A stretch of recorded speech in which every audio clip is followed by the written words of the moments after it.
نحمده ونصلي على رسوله الكريم اما بعد فاعوذ باللہ من الشیطان الرجیم بسم اللہ الرحمن الرحیم فقد قال اللہ تعالی فی القرآن العظیم والفرقان الحمید یا ایہا الذین آمنوا توبوا الی اللہ توبۃ نصوحا صدق اللہ العلی العظیم۔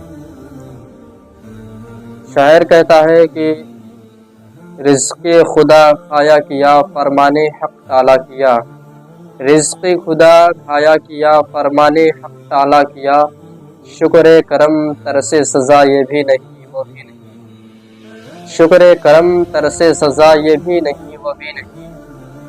رب العزت قرآن مجید و فرقان حمید میں ارشاد فرماتا ہے یا ایھا الذین آمنوا توبوا الی اللہ توبۃ نصوحا، اے ایمان والو اللہ رب العزت کی طرف ایسی توبہ کرو، اپنے پروردگار کی طرف ایسی توبہ کرو جو آگے کو نصیحت ہو جائے۔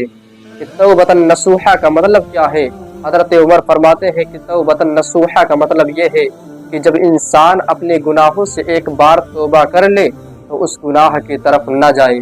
جب انسان ایک مرتبہ اپنے گناہوں سے توبہ کر لے تو اس گناہ کی طرف اپنے قدم کو نہ بڑھائے۔ جب انسان ایک مرتبہ گناہوں سے توبہ کر لے تو اپنے ہاتھ کو اس گناہ کی طرف نہ لے کر جائے۔ جب انسان ایک مرتبہ اپنے گناہوں سے توبہ کر لے تو اپنے دل میں اس گناہ کا خیال نہ لے کر آئے۔ جب انسان ایک مرتبہ اس گناہ سے توبہ کر لے تو اس گناہ کی طرف نہ جائے۔ میرے آقا صلی اللہ تعالیٰ علیہ وسلم کے پیارے دیوانوں، جس طریقے سے دودھ تھن سے نکلنے کے بعد اپنے تھن میں نہیں جاتا ہے، اسی طریقے سے انسان جب اپنے گناہوں سے توبہ کر لے تو اس گناہ کی طرف نہ جائے بلکہ اس گناہ سے دور رہے۔ حضرات، آپ کو میں ایک حکایت سناتا چلوں جس سے آپ کا ایمان و عقیدہ تازہ ہو جائے گا اور آپ کے دل میں خوف خدا پیدا ہو جائے گا۔ حضرات، حضرت عمر رضی اللہ تعالیٰ عنہ کے دور خلافت میں ایک فاسق و فاجر رہا کرتا تھا جو لوگوں کو گانا سنایا کرتا تھا اور اپنی سریلی آواز سے لوگوں کو مست کر دیتا تھا، خوش کر دیتا تھا۔ لوگ اسے نذرانہ دیتے تھے، ڈھیر سارا وہ نذرانہ لیتا تھا، بہت سارا نذرانہ پاتا تھا اپنی آواز کی بنیاد پر۔ لوگ اسے خوش ہوتے تھے اور اس کو نذرانہ دیا کرتے تھے۔ اس کے گانے کا چرچا، اس کا شہرت بہت مشہور ہو گیا، لیکن حضرت عمر فاروق اعظم رضی اللہ تعالیٰ عنہ اس فاسق سے بہت ناراض تھے۔ کچھ دنوں کے بعد وہ فاسق و فاجر بیمار پڑ گیا، اس کی آواز مدھم ہو گئی۔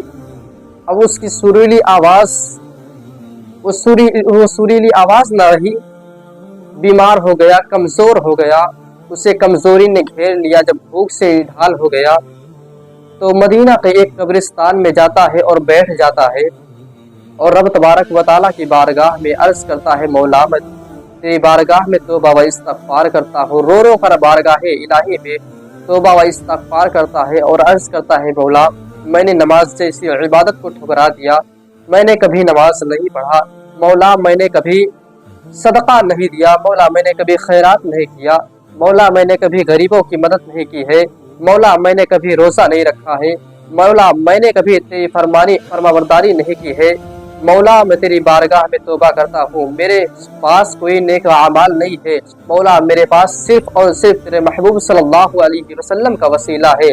اے رب قدیر، میں تیرے محبوب صلی اللہ تعالی علیہ وسلم کا وسیلہ پیش کرتا ہوں، اپنے محبوب صلی اللہ علیہ وسلم کے صدقے سے ہمارے گناہوں کو معاف فرما دے۔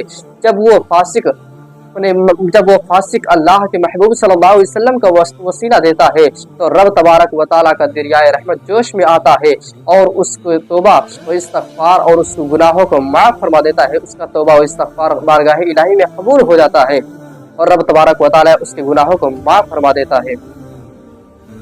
حضرات، اس کے گناہ معاف ہو جاتے ہیں، رب تبارک و تعالیٰ اس کے تمام خطاؤں کو معاف فرما دیتا ہے۔